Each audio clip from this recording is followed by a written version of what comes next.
Welcome to Power Monday Mastermind. And today is an awesome day. So today, what I really want to go over is, getting money, y'all. Because, you know, one of the things that we need to do, absolutely need to do, is get money because what I believe is going to occur in a very short period of time. For me, a short period of time is 6 months to a year. I believe that things are going to change economically. So things are going to change globally, economically. I'm sorry, I should say that our global economic picture is going to change. And so the fastest way to be able to acquire capital to start preparing for what I believe. And I don't want to sound like a doomsday kind of guy, but every 10, 15 years, we have an economic shift, and I think it's imperative to be prepared during the economic shift.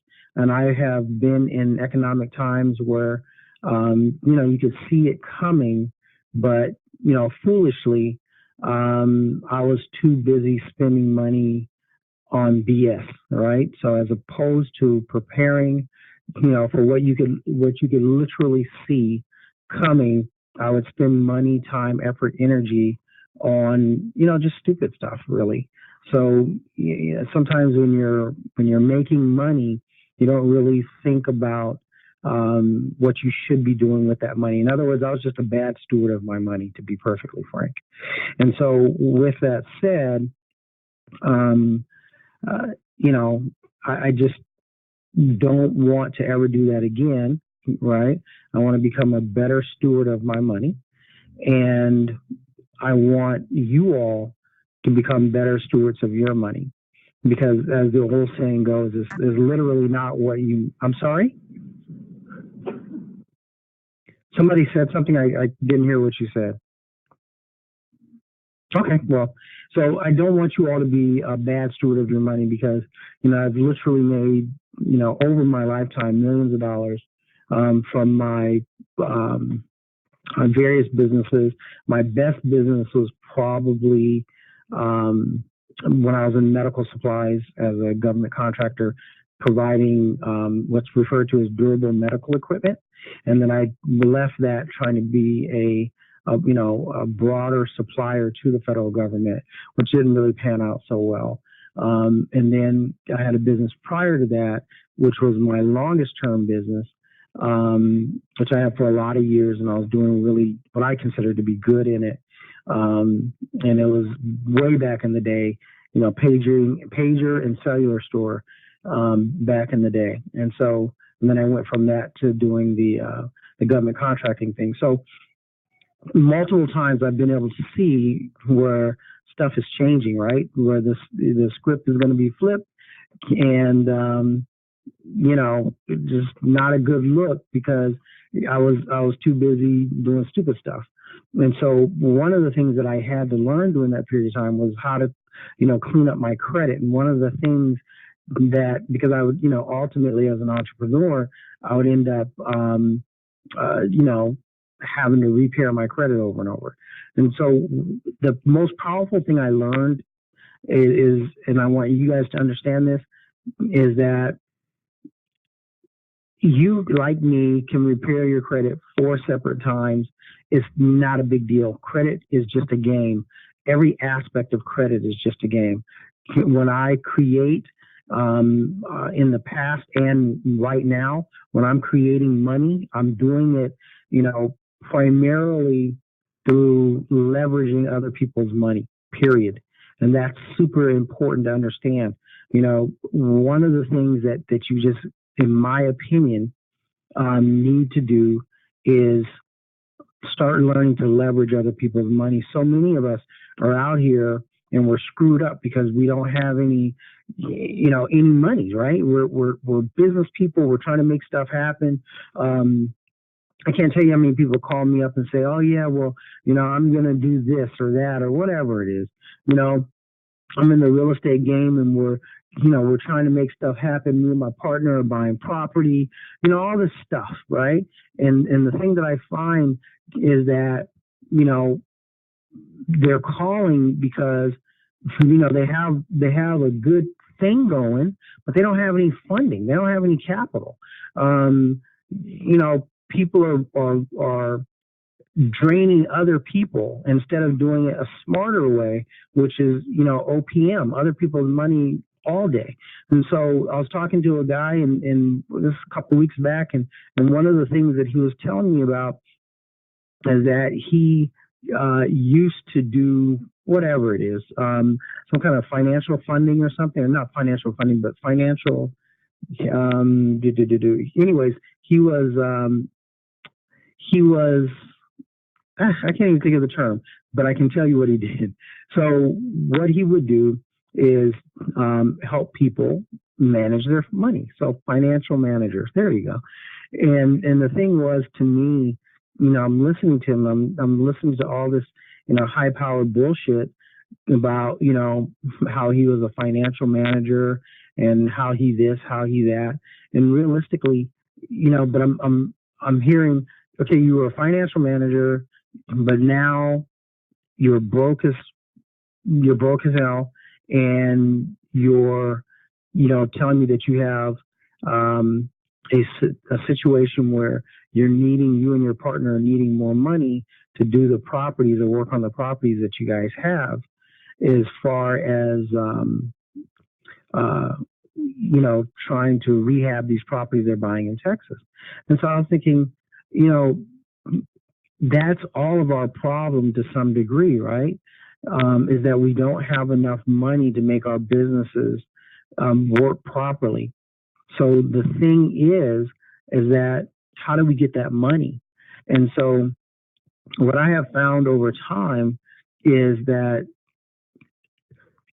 you know, even back in the day when I was able to go out and just get straight corporate credit, um, ultimately, even though I was able to get straight, well, there used to be a bank, and we were killing it with this bank. It was called KeyBank.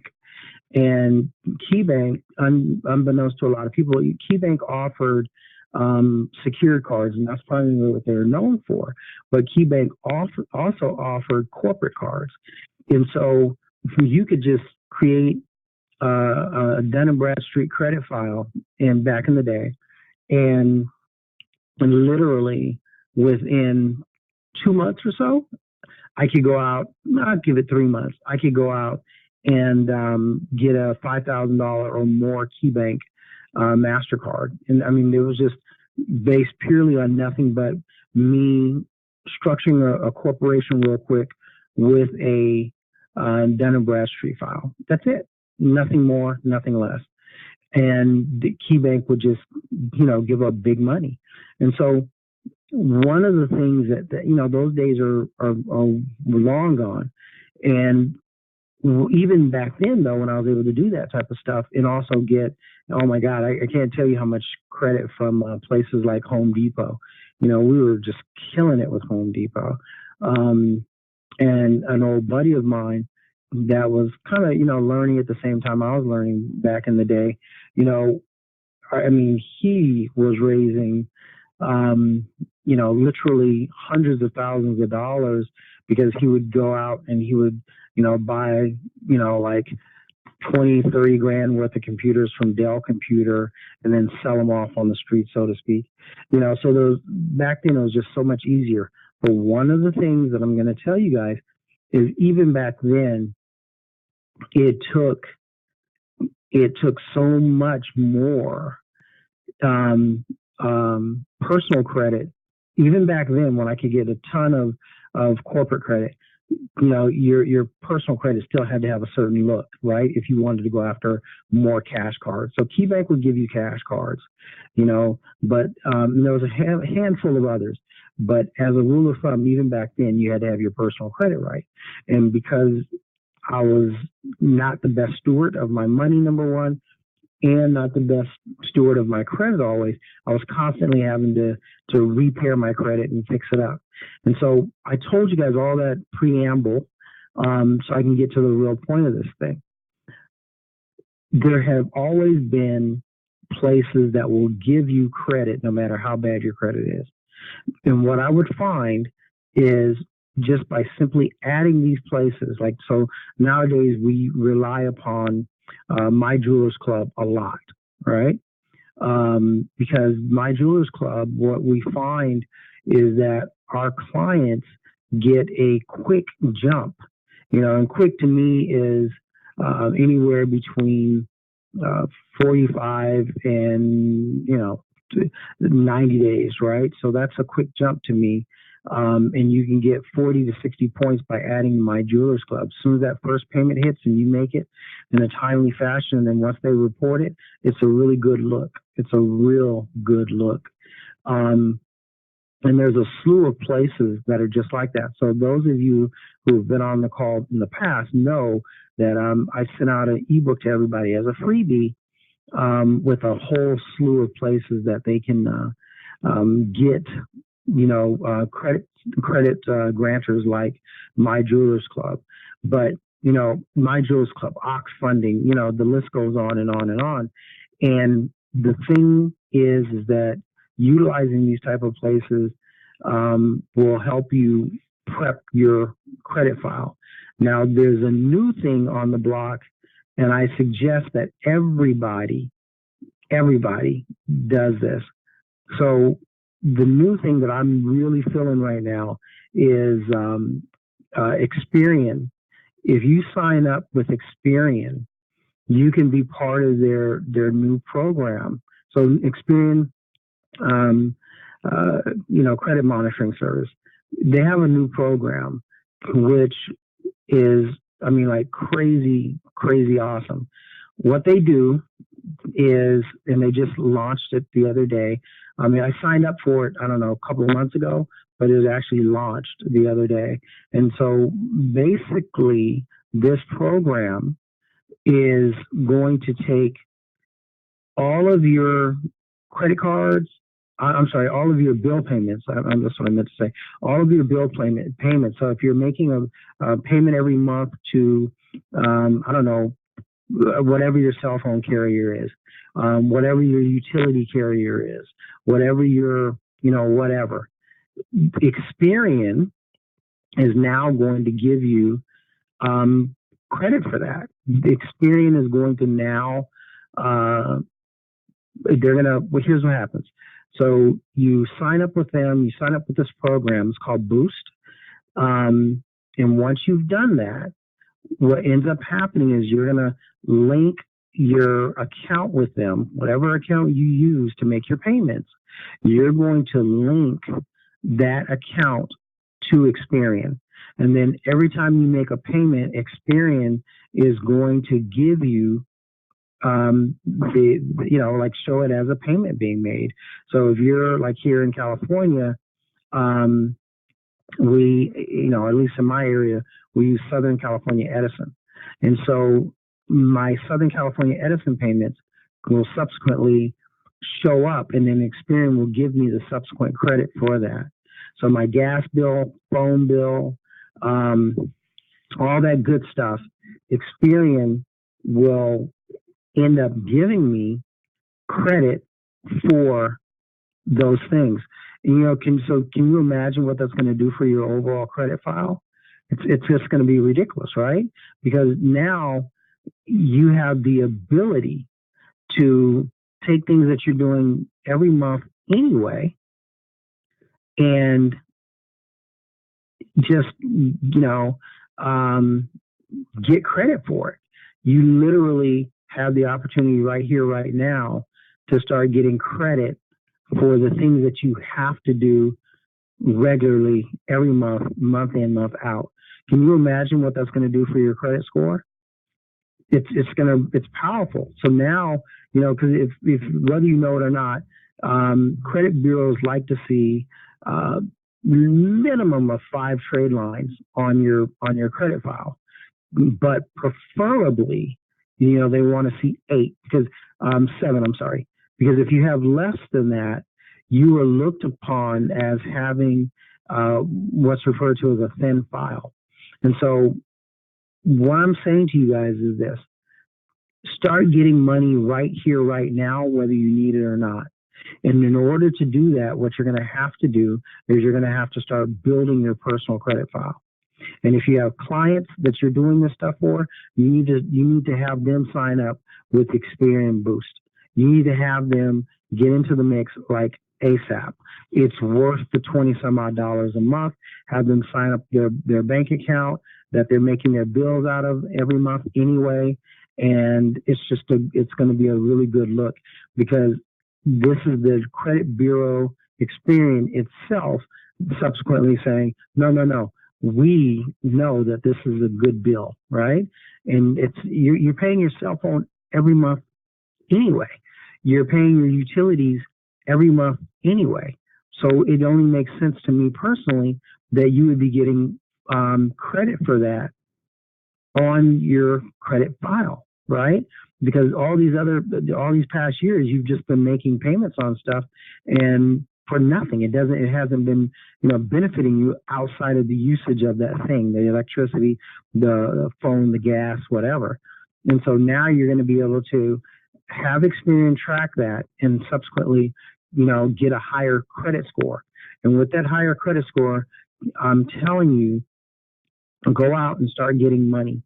If you don't have a corporation, set one up, because you want to have this flexibility of applying for business lines of credit as well as personal credit. You want that flexibility. And once again, as I preach regularly, the magic of having a corporation allows you to build ghost credit, right? So I look at business lines of credit cards, everything except for Capital One, because Capital One does report to your personal, but everything else, as a rule of thumb, does not, right? It only reports to your Experian business and your Equifax business file, but not your personal Experian, Equifax, and TransUnion.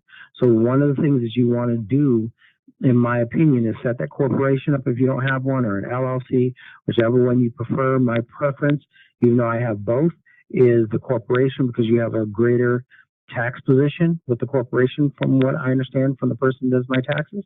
But it's, we don't want to be in a position where I have been on several occasions where there's an economic downturn and I don't have any money. And so, get as much credit as you can, get as much capital as you can. And one of the things I'm going to say to you, and as I tell my clients, is that when you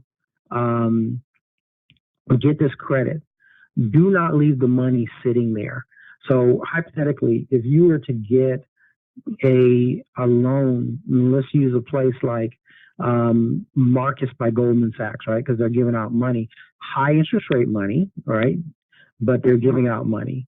But also SoFi, they're giving out money, higher interest rate money, but they're giving out money. So SoFi is running about, depending on your credit file, anywhere between 9 and 13%, and Marcus is running between, depending on your credit file, 15 to 17%, right? And so doesn't seem to be very difficult to get, a quick 20 grand from them. So here's the deal though. When some of these places give you money, they will give you money and deposit directly into your bank account. Do not leave that money in that same bank account. You go and put that money in another bank account, because if something goes wrong, according to their agreement, they have the right to snatch that money out of that account. Does that make sense to you guys? So you don't want to leave your money accessible to them or whomever, right? So as you're getting these loans, as you're getting credit, on from your business lines of credit cards. So let's say that you go out and you get an American Express Costco card, right? So that's on your business. So what you're going to do is you're going to take that American Express Costco card and you're going to pull 60% of that money off of there. And the reason it's not a bad look is because on your business credit, it doesn't report the same way. So on your personal credit, you do not want to have a credit card, whether it's a store card or Amex or Visa, MasterCard, Discover, whomever. You do not want to have any type of credit card on your personal credit file that's over that 30% threshold. So simply put, if it's $1,000 credit card, you never want to go over $300, right? Because that's the 30% threshold. And so, but on your business cards, and so you have this American Express Costco business card, and let's call it $1,000 card, but you take off $800 of it. No one gives a crap, because it's a business credit card, and they expect you out doing business. And so what I suggest to people and what I try to do myself is I pool money, put it somewhere else, and then have money that are making payments directly on these cards. So, if at all possible, let's say that on average you're on a, I don't know, let's call it a $10,000 credit card. Let's say your payments are going to be $50 a month, just for easy math. And you have, on $8,000, you owe, you know what? I'll even call it $100 a month. So your payments you're going to make are $100 a month, and you owe $8,000 on the $10,000 card. Well, it's not a bad thing, right? Because it's a business credit card, and no one cares the same way they do about your personal. And so what you would do is you would take out of that $8,000 that you pulled off of that card, you would take $600 of it and put it into an account so that for the next 6 months, payments on that card are not a concern. Does that make sense to you guys? You always want to make sure that you're not positioning yourself to screw yourself over ultimately. This is a long-term strategy. And if you really want to be about your business, if you pull $8,000 off of a card, what would it hurt you to put $1,200 away? Does that make sense? Because if you still have plenty of working capital at that point in time, but for the next year, the payments for that particular card are made. Logical, right? Makes sense? Absolutely. So that's our objective here, is to start priming ourselves, to start preparing ourselves for anything that occurs economically. So if we do have I watched a lot of different shows that are global news, basically global economic forecasts and so on and so forth. And for the last couple of years, I've been saying that I foresee an economic shift. And I think we already had a couple of months ago where the stock market took a big shit, right? Just went down tremendously.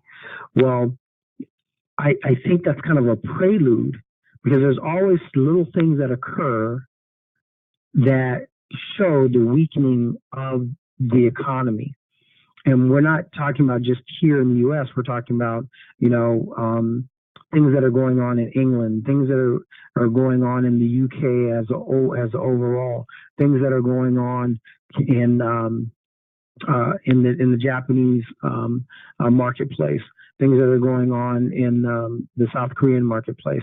If all these people are having issues, all these different countries are having financial issue, right? One way or another, China's projected growth in China is directly behind the U.S. now, right? And as far as their yearly economic export and import and so on and so forth. So the U.S. is into I forgot the figures, but there's something like I don't know, I want to say 17 trillion or something like that a year. And then China, don't quote me on that, I'm just using figures, right? Because I looked at it the other day and I don't remember exactly what it is. So, and then China's probably like, 13 to 14 trillion, so it's not that much, it's not that far behind us. And then all the other countries are in the, 1 to 2, 4 or 5 trillion, far less. Now, if all of these big countries that have a yearly economic output of trillions of dollars are having problems, then we need to kind of start thinking in terms of if something goes wrong, what can I do to protect myself? And so I myself am trying to accumulate as much capital, borrowed capital, as humanly possible, because I can do so much more um, borrowing $1 million than I could ever do trying to make or earn that $1 million. So as I've told you guys in the past, there's a book that I've read a long time ago, and I still have that book, and I come through it periodically.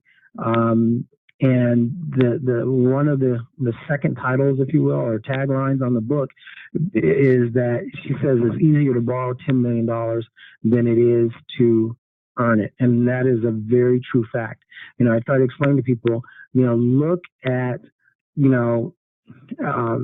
how much money a house costs. So here in California, an average home in where I live, the area I live, I think is about $650,000.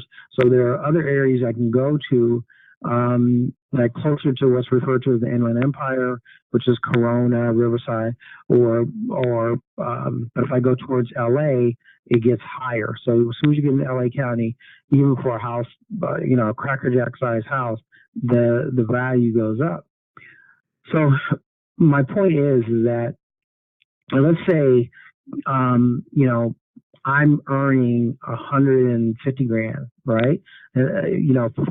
Gross. That's what I pay myself a year. If I'm earning 150 grand, but I want to buy a house, I have to go out and borrow. In my specific area, Fountain Valley, I would have to go out and borrow $650,000, right, to get into the median or average house in this area. So that means that, so if I were trying to, obviously save $650,000, it would take me like 15 years, right? Because I got to live every, month in, month out, year in, year out. I got to live. I have expenses already that I'm paying. So for me to go out and borrow that $650,000 is so much easier. And so instead of trying to earn the money to pay that $650,000, you borrow the money for that $650,000 to purchase that home. It makes more sense, right? Obviously, you don't want to borrow beyond your debt. Beyond what you can afford to pay. But think about this now. So a house is really a liability, because a house, you're able to live in it, so on and so forth. But ultimately, if you're buying a single family home, it's a liability more than anything else, because most people do not stay in a house until it's paid off. So if you went out and bought a fourplex or a triplex or a duplex, it actually makes more sense, because you have someone paying you rent that's helping you pay the mortgage on a thing. But I don't want to get off on a tangent on that. But the deal is ultimately is the fact that someone lent you that money. You get it? And so let's say that if I were going to flip the script and say, well, I still want to borrow the $650,000, right? Which I know would probably take me 15 years to earn, to put together. So what I'm going to do is I'm going to borrow the $650,000, but I'm not going to borrow that $650,000 and put it on a house, right? I'm going to just borrow that $650,000 and put it in my account. Because now the asset, it's an appreciating asset, a house. But instead of having an asset that I have to come up with the money every month to make that mortgage payment, I would prefer personally to borrow that $650,000 and put it away, utilize it to make more money, and to prepare myself for the economic downturn.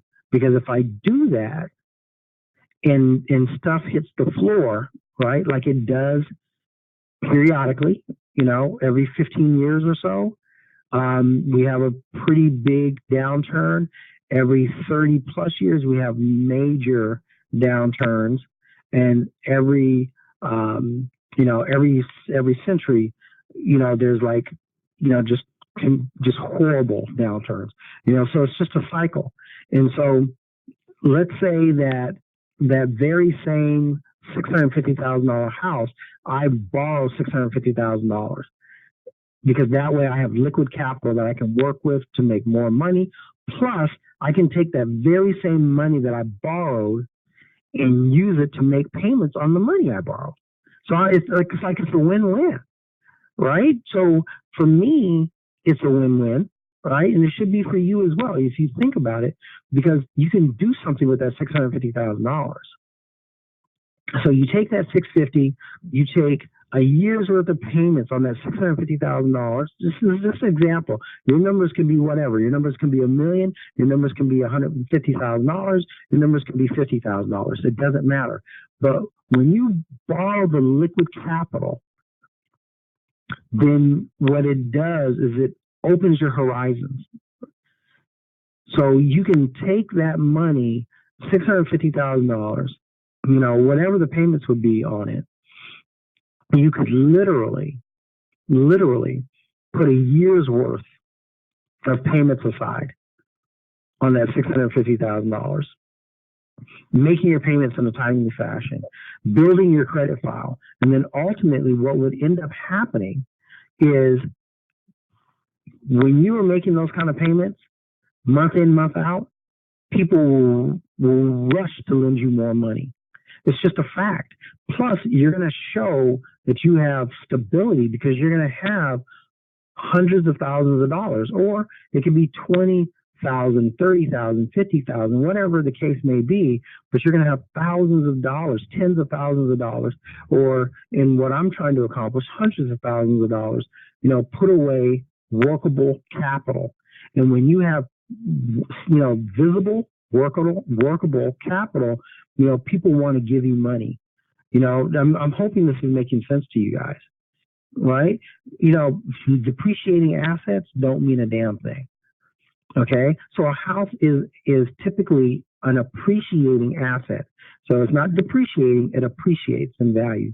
But if you're going to buy a property, then you need to make sure that property is a appreciating asset. That, in my opinion, So if you're going to buy a property, a house is fantastic. But if you can get a duplex or a fourplex or a triplex, even better. Just my opinion. I'm hoping this is making sense to you guys. You want to make sure that you're moving in a direction where you are expanding your capital position. And so your capital position should be, how can I generate more money? And I'm telling you, earning more money in and of itself should not be your entire picture, because the average person has limitations. So some of us have certain skill sets in the marketplace that you're able to sell, or some of us have knowledge that we're able to sell and double, triple, quadruple ourselves, right? We're able to take our knowledge, distill it, or buy knowledge and distill it down into an ebook or into a video series or whatever, and then sell it. So you typically are going to make more money, or you know how to buy products and at deep discount and then subsequently sell those. Okay, so you're going to make more money. But as the average person that I speak with, they're doing single activity things. In other words, they are everything, right? So I buy and sell real estate. I'm, thinking about the guy that I was talking to. So that is a singular activity. He buys and sells real estate. So, he's going to do, probably good money, but it's still a singular activity. So there's more money in expanding yourself, where you're duplicating yourself, your knowledge in some fashion or form. But even going back to the guy that buys real estate, he's going to make decent money every time he, buys, rehabs, flips a property. So he's going to make good money doing that. But the problem is, ultimately, he is still limited. If he's able to make $100,000 a year and then he could probably borrow $300,000 a year. He could probably have lines of credit that are available to him at $300,000 a year. And then if he manipulates those lines of credit properly, then what he will be able to do is turn that into $500,000 or $1 million, right? Even though his personal income has not changed, the more money he has, the greater story he can tell. Because you got to remember, as I've stated in Power Monday Mastermind call after call, it's about the story that you create, right? Because they don't know crap about you other than what you are telling them. And so you have to make it a point to tell your story the way you want them to understand it. So I just want to throw this in there. Even when I wasn't making $144,000 a year, I always said I was. Even when all my stuff went completely upside down and I was flat broke, like, damn it, things are bad, I was still putting $144,000 on my applications. Does that make sense? Because, they will base the story on what you tell them, or they're going to base the story on what they decide it is. And so it should always be what you're telling the world, right? Your story should be what you say. If you look around the world and everybody who's ever conquered any other people, the story always makes them out to be heroes, right? And the conquered people they'll have nothing to say because they're conquered. So it's the same thing when you're dealing with credit.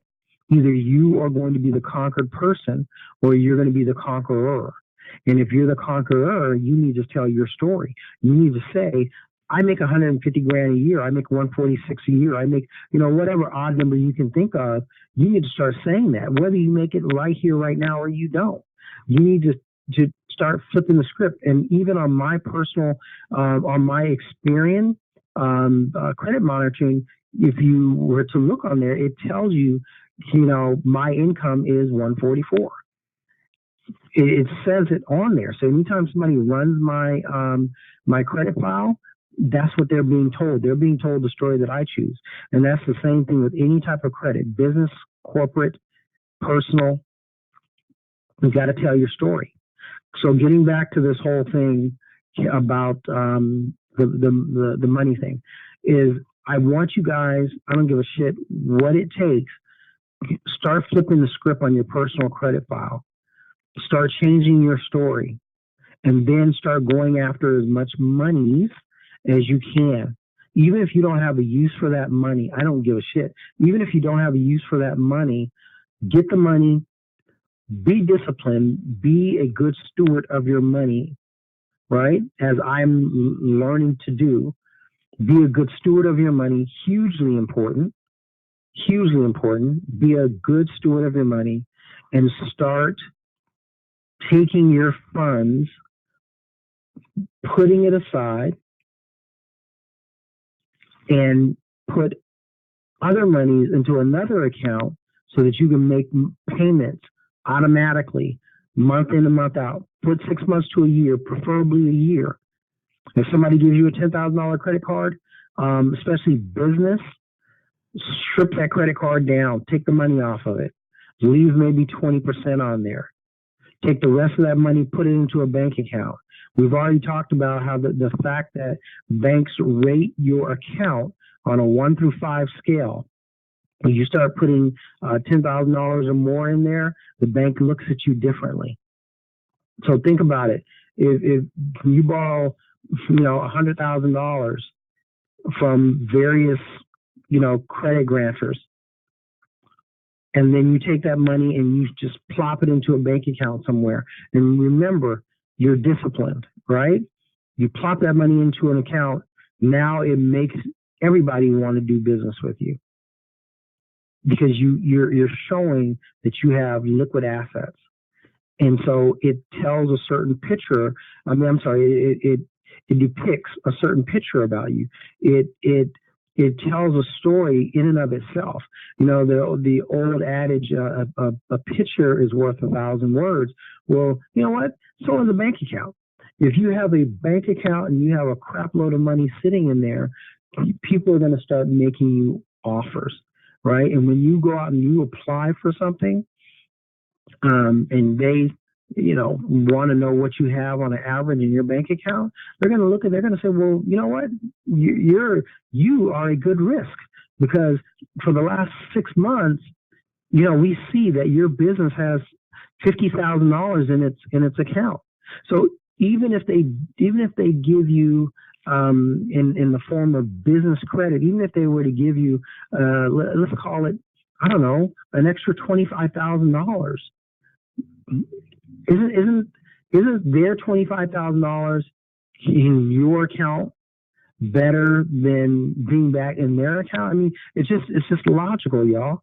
We have to start thinking in terms of expansion and preparation, because if the economy does go down, we, right, the people on this call and myself, need to be prepared to buy up every damn thing we can.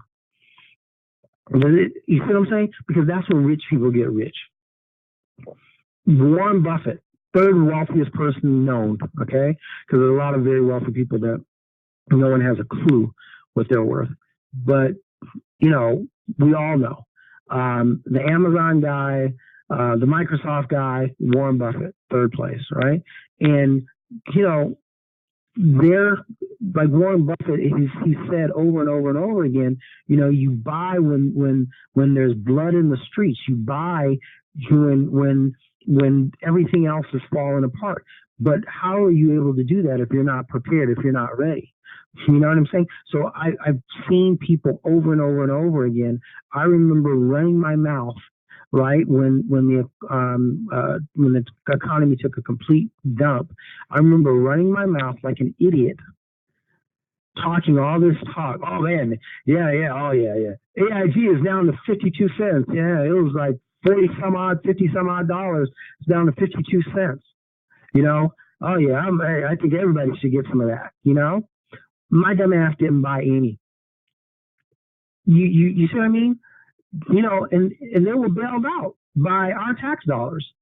And so it's crazy that I didn't take advantage of that. Even if I had just bought $500 worth, $1,000 worth, it would have changed my existence in a big way. So this next come around, which in my opinion is coming, right? When things I believe are going to take a big dump, I'm telling you guys, get prepared right here, right now. Get your money right. Do whatever necessary to get your credit right. And in my opinion, one of the fastest ways to start getting your credit right is to start populating your credit with more positives. Even if you have some derogatories that you're working on, start populating your credit with more positives. The reason I like, the My Jewelers clubs of the world is because they're going to help you expand your credit and show it a different way. And there's plenty of places like My Jewelers Club and Ox Funding and all that crap. There's plenty of those. And the reason that they're so good is because they will give you a for My Jewelers Club, and there's others like them, exactly like them. They'll give you a $5,000 credit line for a total of $200 invested and less than $30 a month. So let's just say if you had 3 of those, right? And you're paying each one of them $25 a month to report to all 3 bureaus. Dude, isn't that worth it? Because now you're showing, people trust you with $5,000 here, $1,500 there, another $5,000 over there.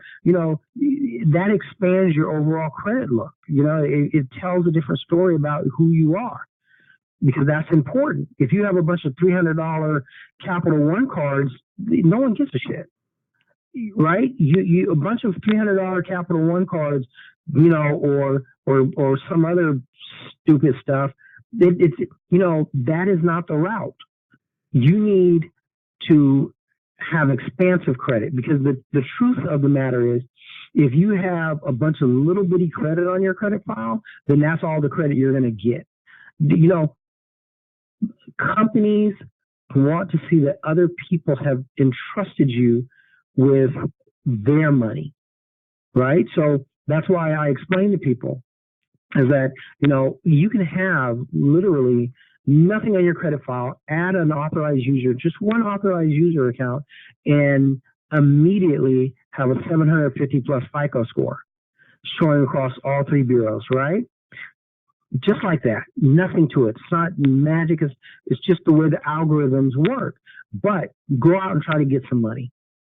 They're gonna laugh at you, because you're having this authorized user account and having this high score, but you have no meat to your file means absolutely nothing.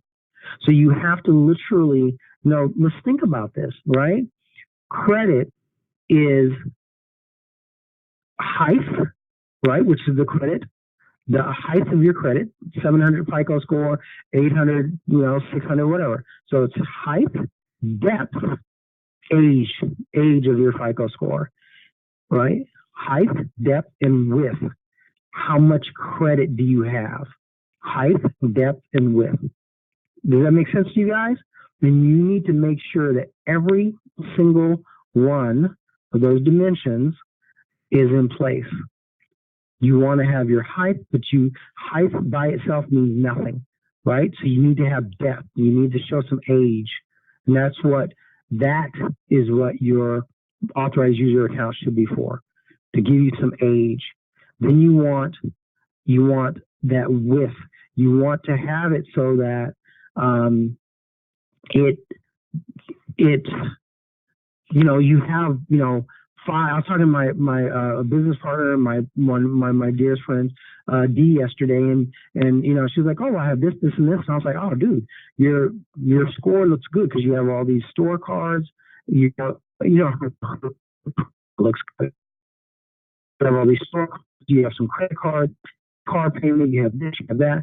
You want that good mix of credit, and any one of you can run your credit file, and you'll see at the very bottom of your credit file, I talk about this all the time, is that they tell you about your credit mix, and it'll tell you it's poor, fair, or good, and you want a good credit mix. You want a mix of various types of credit showing on your credit file, because they're telling you point blank that will help, and within their algorithms, that will help you get a higher score. And those are the things that we need to start looking at, and we need to do all those things that they're telling us, right? Literally, if you go to FICO.com, Experian, Equifax, TransUnion, you go to any of them, they will tell you what they're looking for. They will tell you how to play their game, right? And so I'm giving you guys some tips and some tricks.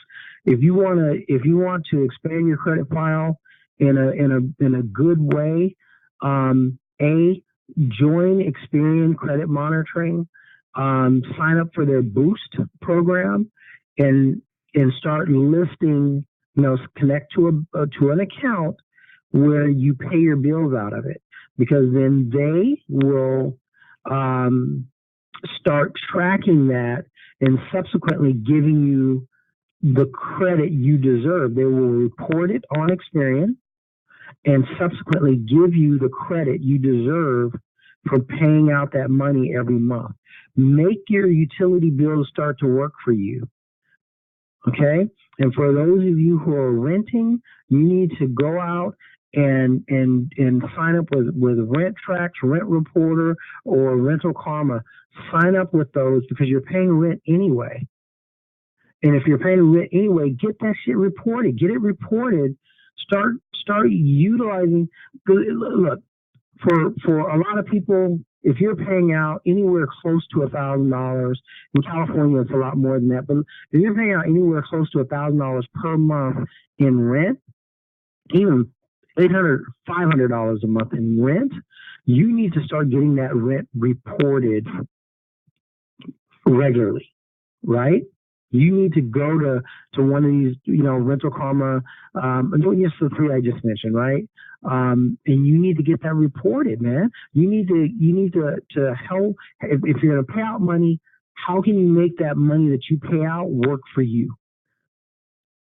I really hope, because we're coming at the end of this call and I'm just running my mouth, but I'm truly hoping that I'm giving you guys like golden nuggets, like real golden nuggets, because it's important. Expand your base of credit. If you only have a few things on your credit file, try to get 7 things across your credit file. If you have to utilize places like which are good to do, places like I just mentioned, Ox Funding and My Jewelers Club, you guys, you need to do that. And then join this new program with Experian. If you're renting, you need to get credit on your credit. That's funny. You need to get credit, right, in both ways, for those monthly payments that you're making in rent. You need to, it needs to be showing. It needs to show up on your credit file.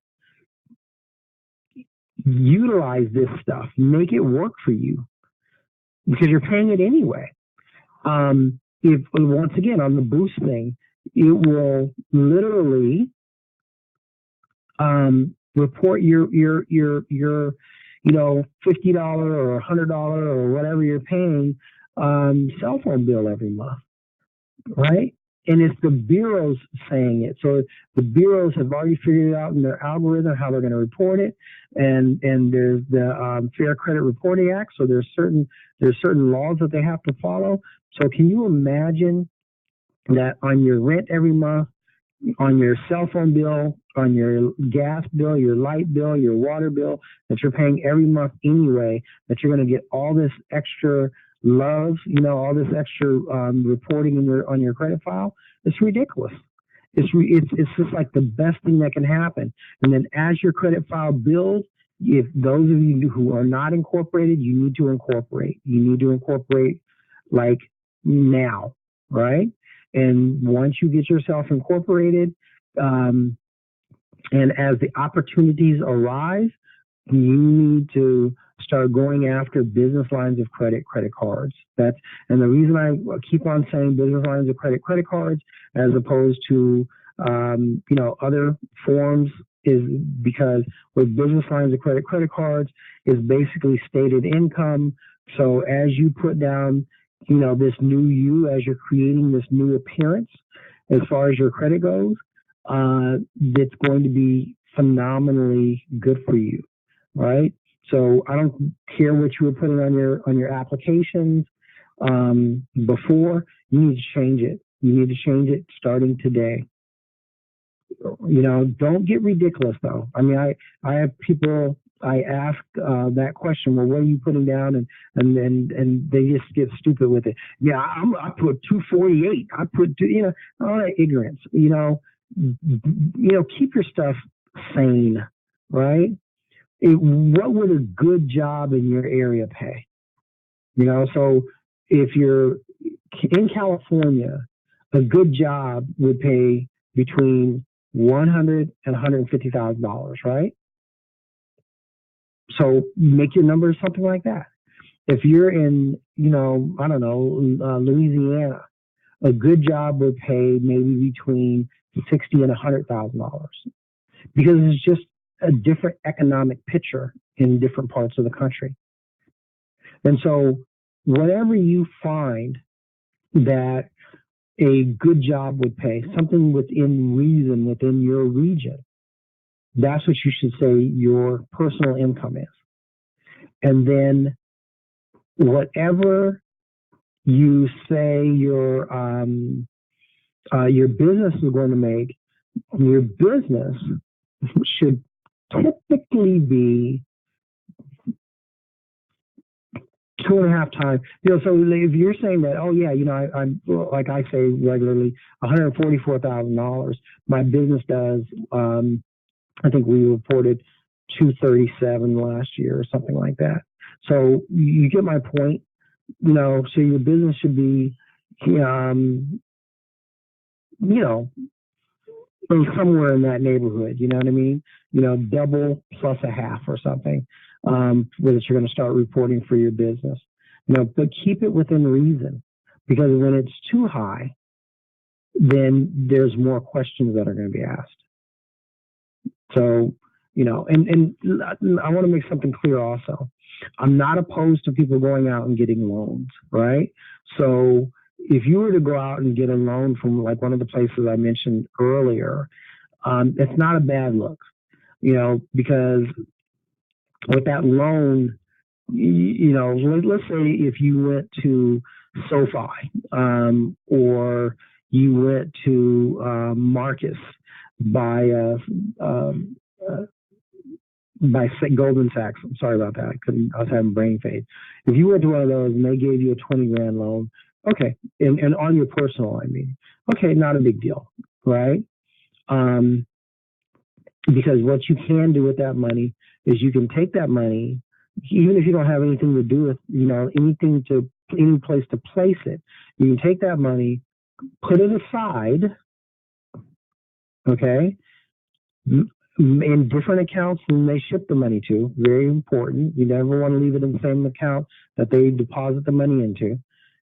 Put it in a different account. Let that money sit. Make payments from the account that they deposited the money into. Take a year's worth of payments. So if they gave you 20 grand, and your payments are going to be, for them, they're high interest rate. So let's say that your payments are going to be $400 a month, right? And so for that $400 a month, that's $4,800 for the year. Take $4,800, plop it in there, let the payments be made for a year. Your credit's going to look stellar, right? Because for an entire year, month in, month out, your payments are being made, no questions asked. So that's what I would do. And then you take the rest of that money, hold it for something that's solid. Don't spend it on BS. Don't spend it on a car down payment or a car. Don't spend it on whatever stupid stuff we can think of as human beings. Take that money, utilize it for solid investment or to grow your business. The $16,000 that's left over. That's what I would do. That's what I would suggest you do. Or take that money, if you find a good deal on a trade line, or you find a good way to help improve your credit score overall, then I would take some of that money, $1,000 or $2,000, and invest it in getting your credit repaired if that's necessary, building on your credit, all that good stuff. Because as those payments are being made, does this make sense to you guys? As those payments are being made, what will end up happening is your credit file is going to increase immensely. And as you're building on your credit even more by adding other credit that you don't have to necessarily make big payments on, like the avenues I mentioned, Experience Boost program, because that's money that you're expending anyway every month, or doing things like the My Jewelers Club and all that stuff. Expanding your credit, and then doing whatever you can also to expand how your business looks. So I tell a lot of people they don't have any money. They come to me. I tell them, look, go to Fiverr. You set up your business. Go to Fiverr. Get your business address, your business phone number, and your business email address. Go to Fiverr. There are people on that for $50. Will get you listed across all the different platforms, right? All the different places where if somebody were to search your business, you would come up, right? And that's important. You want to be listed everywhere. So this last, we're actually, it's 10:02 right now, but I started 2 minutes late. So I'm just going to say, does anybody have any questions before I get off the phone? Hopefully you guys have gotten something out of this. Hopefully you guys are understanding. Start building capital reserves. Borrow as much money as you humanly can, because it's better to have as much of somebody else's money in your pocket, right? Than if things go bad, you don't have the money. I'm telling you, if you want to position yourself that if stuff hits the fan, right, whether it's your fault or the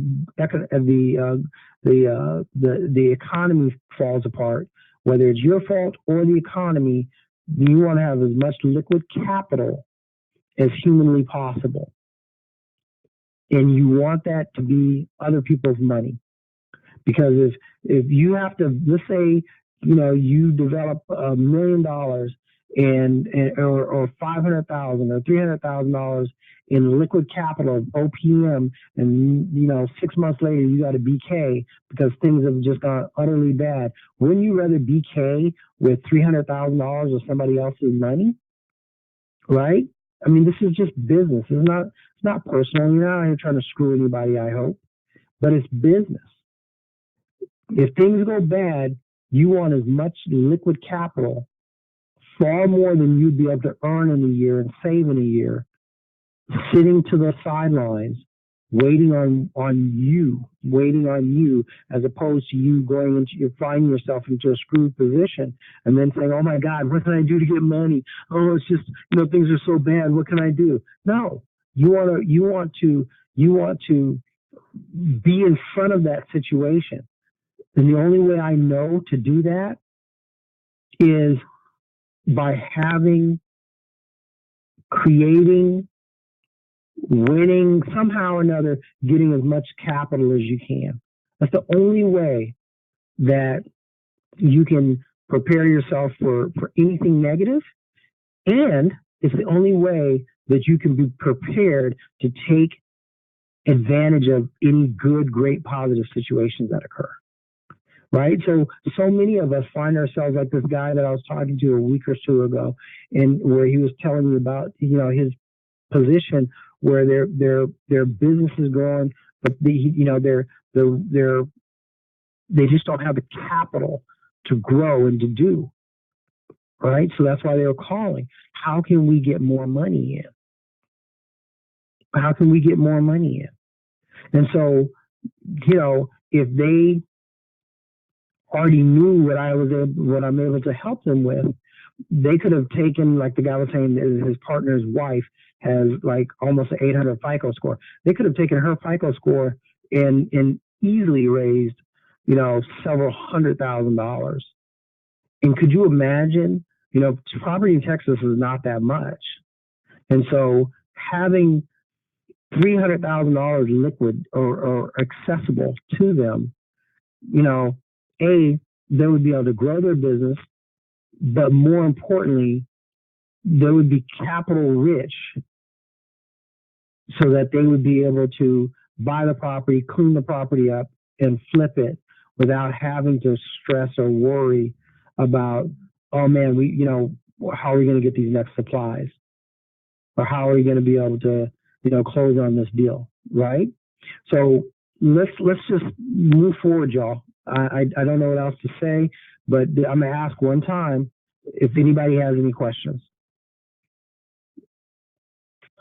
Hey, Pascal, this is Rick. I got a question for you. Sure. Oh, yeah, you know what, too? Appreciate all the information, too, because I'm sorry about that. I'm in Costco, too. But appreciate the information and kind of enlighten me on some things that I need to take care of. My question to you, what do you think about those for business credit as when they have corporations, those when they have those trade lines for business credit? What's your opinion on those? Because you have some companies that sell you trade lines for business credit. Right. I think they're good. But they're good as part of your overall picture. Right. Okay. So just if you were to say, I'm gonna mute the phone for a minute. I'm in Costco. Sorry about that. I'm gonna mute the phone for a minute. No problem. Okay. And I'll answer your question. So for we offer business credit that will populate on your personal credit file, right? So that will populate on your corporate credit file. We sell those packages. But even though we sell those packages, I will tell you that buying those in and of themselves is not going to do you any good, right? So you need to have your entire picture lined up, because if you buy our $5,000 package, our $5,000 program, what that's going to do is that's going to, enhance your payday. Oh my God, you're going to have like an 85 paydex score. You're going to have all these great things that are going to show up on your Dun and Bradstreet. Eventually you're going to show up in your Experian business, your Equifax business. It's just going to be a good look all the way around. It's just awesome look, quite frankly. And that is great. But the deal is that in the beginning, even though you're going to have this really awesome Experian business file, Equifax business file, and ultimately Dun and Bradstreet file, even though you're going to have those, in my opinion, that's going to position you, because it's just a handful of credit, right? So it's good, but it's not as good as you having that and your personal credit looking right. That's when you're going to go after the major money. That's when you're going to get, like, all your stuff is in check. You get it? That's, so like if I were just to say, oh my God, I have a great Experian file, I have a great Experian business, I should say, and a great Equifax business and a great Dun and Bradstreet file. Okay, well, I'm going to be able to go out and raise $1 million in trade credit, right? Which is trade credit is simply credit that is granted to your corporation, right, without you having to be a guarantor usually, and it is from other businesses, but it doesn't have that as a rule Visa, MasterCard, Discover type of logos on it, meaning that you can only use that credit with them. Now, once your Experian business file gets built up, then yes, there will come a time when you can, you no longer have to be the guarantor, but just those 3 very large, very nice files may or may not get you that. So that's why it's going to be imperative, in my opinion, to have your stuff looking right across the board. And then, so let's say that I have a 750 FICO score, just for, and I'm able to utilize that 750 FICO score, and I have a corporation that has nothing on it. And I'm able to take that 750 FICO score and go out and, let's say I go to someplace we've gotten really good results from, which is Chase Inc., right, for business. And Chase says, wow, you know what? You have a 750 FICO score. You have a business with really nothing going on. We're going to give you $30,000, Pascal.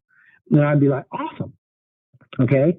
Now let's add in the fact that I have those business trade lines added in. Well, with those business trade lines added in, they would look at my thing and say, his business, everything looks like it's supposed to across the board. So instead of getting that $30,000, they might give me $40,000 or $50,000. You see the difference? Because now everything is lining up. I look like I'm supposed to. My business looks like it's supposed to. Everything is lining up. So now I'm positioned to get more money like I'm supposed to be doing. Right? So this is all a game, folks. And it's how you play the game. Positioning, positioning, positioning. So I hope that answered the question properly. So, if it didn't, pop back on and tell me I didn't answer your question, and, I'll try to do my best to rephrase it. Does anybody else have any questions before we jump off this call? It's me, Rick, again. Okay. I don't mean to bug you a bunch of questions. No, you're not bugging at all. That's what this call is about. Yeah, so I understand what you're talking about business-wise. That goes into what you were speaking earlier, with going height and depth that you explained about. So it's the same concept as personal and business. So, yeah. Right? Am I correct? Yes. So I understand that part. Now, there have been, people ask me, like, you know, when they're trying to do business, they ask me like, can you use CPN to use that for business, that as part of your personal, and to build a business credit with that. Some people say no, some people say yes. Okay, here's the answer. The answer unequivocally is absolutely people do it, and I've seen it done. And you know, there's this guy out in LA, total piece of crap person, but you know, he was able to raise like $250,000 and then ran off with the money. But the point is, can it be done? Absolutely. People do it. Would I do it? Absolutely not. Because if you are serious about your business, then you want everything to be right from the gate. If you're serious about your business, you don't want to use a CPN, because the problem with the CPN, and as you all know, I sell programs that offer CPNs every single day of the week. The problem with the CPN is a CPN can be collapsed very easily. And if you build some personal stuff off of it, who cares? But I always think of businesses in terms of long-term growth, you know, getting real money kind of thing. You know what I mean? Really getting it in. So can you do it? Absolutely. Would I do it? No. Because if your CPN collapses, you ruined your business and you ruin potentially yourself in some respects, right? Because when you're trying to do bigger things, you start going after bigger money, there's more eyeballs that will be on you when things collapse. So if you were just going after basic consumer stuff and it went awry, no big deal. Because if you look at what the FBI says on their website, you know, as long as you don't have the intent of fraud, you know, on the FBI website, it indicates that CPNs are perfectly legal. So you want to consider all of that. But when you start doing business stuff, it kind of takes it out of the parameters of what they say a CPN should be used for. Hopefully that answers your question. People do it though. I'm sorry? Yeah, no, I understand. I had the same thoughts too, because like I said, if you are serious about your business, you want it all to be legit, because you never know that CPN can, like I say, it can fall on you, and then that's your whole business. And I mean, I have the same opinion too. Same thought you have, same opinion. Yeah, but people do it though. Together. Okay. Yeah, people do it though. I don't want to sit here and lie and say people don't do it, because I've had plenty of clients do that. You know what I mean? But yeah, if you're asking my opinion, I just say, I wouldn't do it. Yeah, they're not that serious if they do. If they right. do CPN for business, they're not that serious hustle. You know what I mean? It's just a hustle for them. It's just, you know, and honestly, you know, I'm not with the hustle. I mean, no, that's a lie. I am with the hustle in a big way. But in a different type of hustle. Different way, yeah. I got you. Different hustle, yeah. So, did you have any other questions for me? Nah. I mean, I do, but nah, I don't. I wait till next month. Yeah. I have some more questions. All right. Sure. Well, I'm hoping you're getting stuff out of this. I hope at least you got a couple of nuggets of something positive out of the call. Oh no, I get a lot of nuggets out of each call. Even though I missed the other one, but I heard them on I had to hear the replay. But trust me, I get something out of it. Otherwise, I wouldn't even waste my time to listen to you. You know what I'm saying? So I am getting nuggets. Yeah, I'm straight up. Yeah, I wouldn't even waste my time. I'd be like, oh, this is another guy with another story, another bull crap. And it's a waste of time. But I've been getting nuggets out of it, and it's pretty cool. That's why I'm like making sure I caught this Monday this time just to talk to you. But I appreciate it. My pleasure. So does anybody else have anything that they want answered before we get off the phone? I'd be more than happy to do so. Going once, going twice, 3 times. We're done, son. Okay. Huh? No, I noticed that you don't really get too many people asking questions on here. Which No, you know what? It's funny, man. A few people will pop in the chat with a little quick one-liner.